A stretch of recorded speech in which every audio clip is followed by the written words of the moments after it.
के हो भाइ तेरो पढ्न त पुरै खाली छ त। दिएको होमवर्क त कहिले समयमा गर्न जान्दिनस्? भोलि गरेर आउँछु।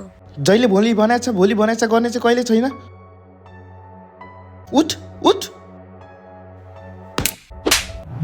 होइन छोरा त यी दुवै तपाईँकै हुन्, किन सधैँ सानेको मात्र पक्षमा बोल्नुहुन्छ?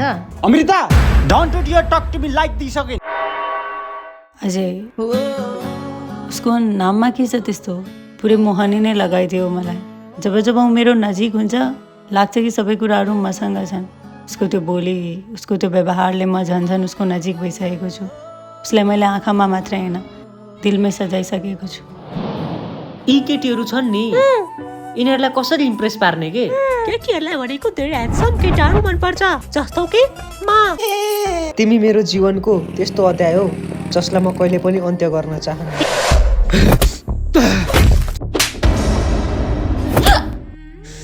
हिजोसम्म यो अनुहारदेखि फिदा थिएँ म, तर आज यो अनुहारलाई देखेर थुक्न मन लाग्छ।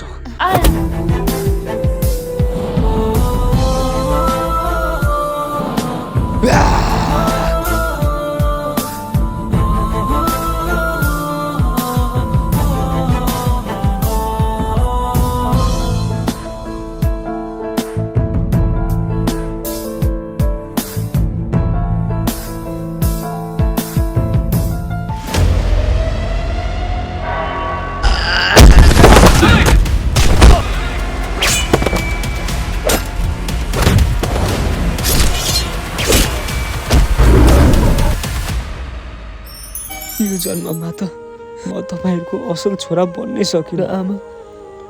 तपाईँहरूलाई कहिले खुसी दिनै सकिनँ। खालि दुःख र पीडा मात्रै दिए। बरु गरममै तुहिएर मरेको भए हुने रहेछ। यदि अर्को जन्म भएछ भने म तपाईँहरूको असल छोरा बन्ने कोसिस गर्नेछु आमा।